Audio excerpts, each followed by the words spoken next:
Welcome to the next lecture in Fundamental of Electronics. We were discussing the rectifier circuits. In the previous lecture, we have seen the half-wave rectifier. In this lecture, we will see the full-wave rectifier. So again, the full-wave rectifier can be of two types. One may be the center tap full-wave rectifier, and the second one may be the bridge rectifier. So here we can see the diagram of center tap full-wave rectifier, which is having the two diodes D1 and D2. These diodes are connected on the primary side with the help of a transformer. We have seen that in the electronics, we use transformer, which is a step-down transformer.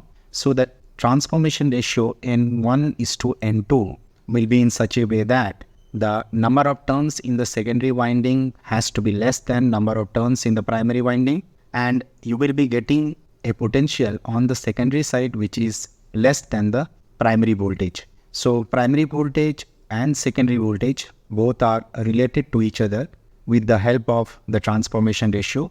Transformation ratio K, if we take as N2/N1, then we will be having the secondary voltage of the transformer as K into the primary voltage. And we see that the transformer secondary is basically center tapped. So on the center, you have a tapping which is grounded, and you have the circuit which is equivalent to considering the two half-wave rectifiers. So the full-wave rectifier circuit in the center tap mode, we can think of two half-wave rectifier. Each rectifier will receive the half the secondary voltage. So the diode D1 will take the input which is Vs/2, and the diode D2 will be taking another half of the voltage Vs/2. This voltage will be rectified. So you have one full cycle which is having the positive and negative part of the AC waveform, and both the half cycle will be rectified now. In the half-wave rectifier, we were having only one cycle as the rectification, whereas the second cycle was not there, and then we were having the third cycle. Here in full-wave rectifier, what will happen is that we can see that the diode D1, which will be in the conduction stage during the positive half cycle, and at the output of the load resistor, you will be getting the positive cycle of the AC input. Whereas in the negative half cycle, the diode D2 will be in conduction, and you will be getting the negative half cycle of the AC input. So in that case, we are having the full wave rectification converting the AC cycle to DC cycle, and we are having the rectified output in the form of center tap rectifier. So if we talk about the operation, we have basically two diodes D1 and D2. These diodes conduct one for the positive half and another for the negative half. So the rectified load current now flows during both the half cycle. Earlier case, we were not having the load current continuous. You are having a discontinuous load current because the negative half cycle you do not get any output. So positive half cycle, the D1 is forward biased, and in the negative half cycle, the D2 is forward biased.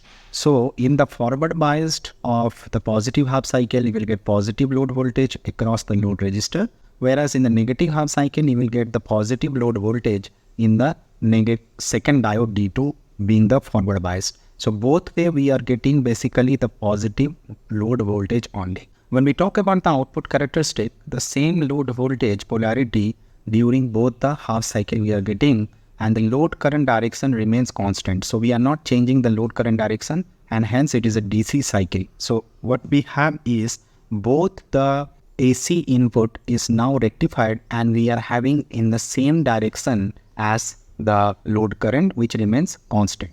The converting of AC input to pulsating DC output we are getting. This is pulsating, but what we required is basically a constant DC, which can be possible with the use of the filters and the regulators. The DC, or the average value of the full wave rectifier, is given by the formula VDC is equal to 2 times the V maximum voltage divided by pi. And we know the constant 2/pi will get 0.636. So we can have one expression of the DC voltage, which is 0.636 Vp. The meaning is that if the peak voltage is 100 volt, then you will be getting a DC voltage of 63.6 volt. When we talk about the frequency in the half-wave rectifier, we have seen that the output frequency and input frequency both are same. But in the full-wave rectifier, the half output frequency will be the double of the input frequency. Given a case where the input frequency, let us take an example of 60 Hz, then the input time period we have 1 by 60 Hz, which is 1 by frequency, which gives to be 16.7 millisecond.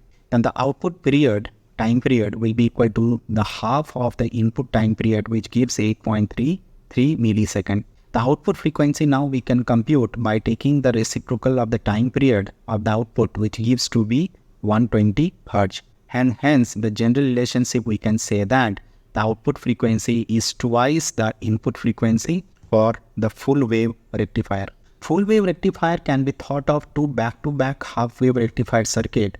And if we talk about the practical full wave rectifier circuit taking the approximate voltage, so the voltage of the peak we take by subtracting 0.7 volt, which is the forward voltage drop of the one of the diode. So Vp minus 0.7 volt will be the second approximation we can take. So this can be illustrated with an idea. Let us take one lab example of the full wave rectifier, where the input that we take is basically 120 volt RMS and the frequency is 60 Hz. This is connected to a transformer.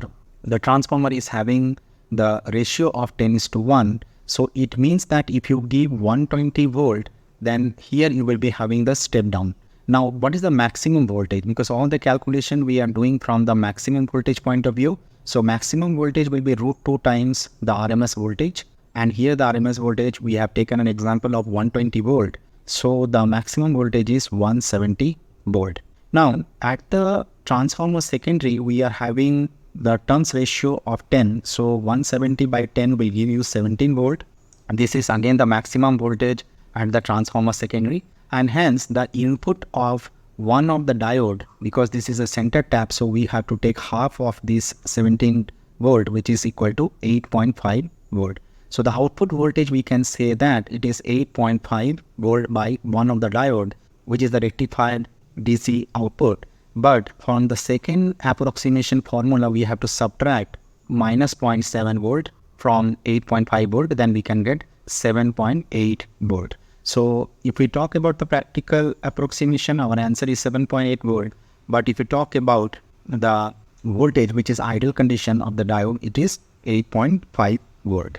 The other form of the full wave rectifier is the bridge rectified circuit, where we are having basically 4 diodes which are connected in the form of the bridge.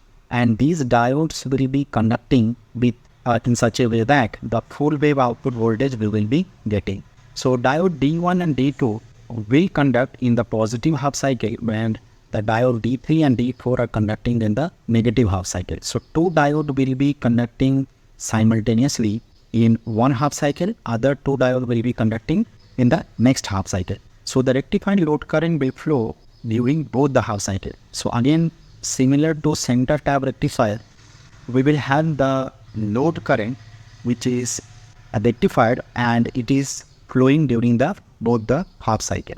Positive half cycle, if we talk, then we are having D1 and D2 being the forward biased. So D1 and D2 are conducting in the positive half cycle, and the secondary voltage, which is step down of the primary voltage, will have a path which is flowing it through the load resistor. So positive load voltage will get, and it is visualized as D2 is short circuited. The circuit resembles of the half wave rectifier circuit. So in the positive half cycle, you can see that the diode D1 is in conduction and D2 is grounded. Other 2 diodes will be not into the picture.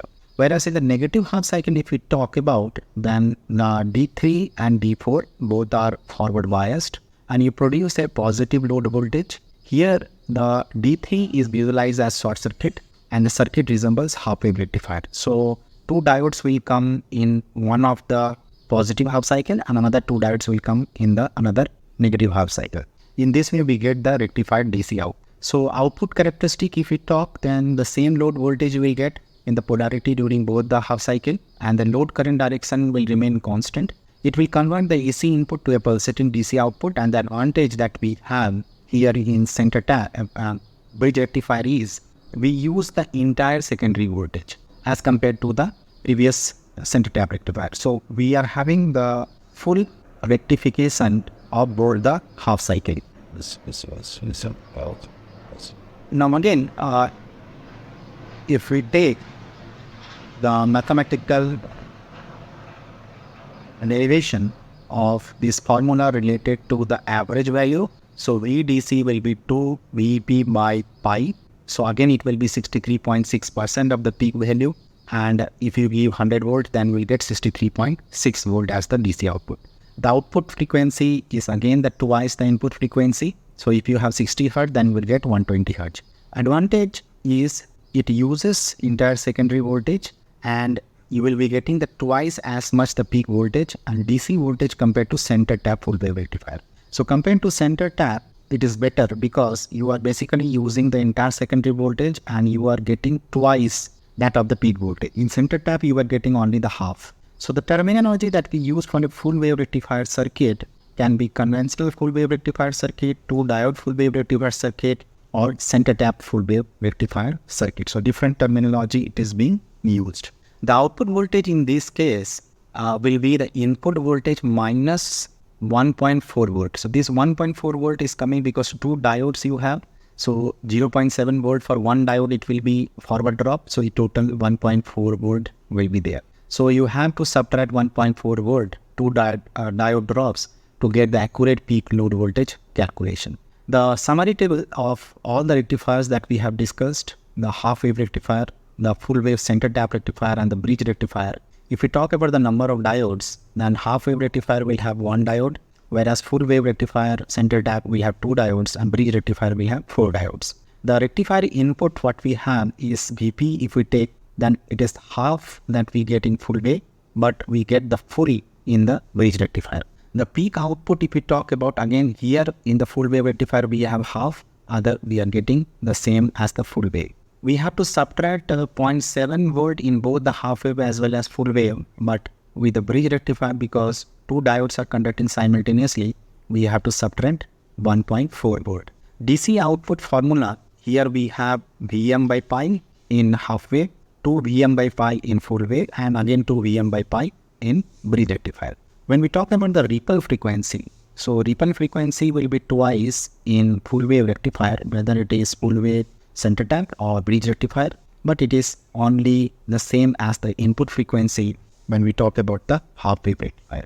So this is the second lecture of rectified circuits, where we have discussed the half wave and the full wave rectifier circuit. In the coming lecture, we will discuss again the various other type of rectified circuits, whether it is filters, IC voltage regulators, the clippers and the clampers. So thank you for now. See you in the next lecture.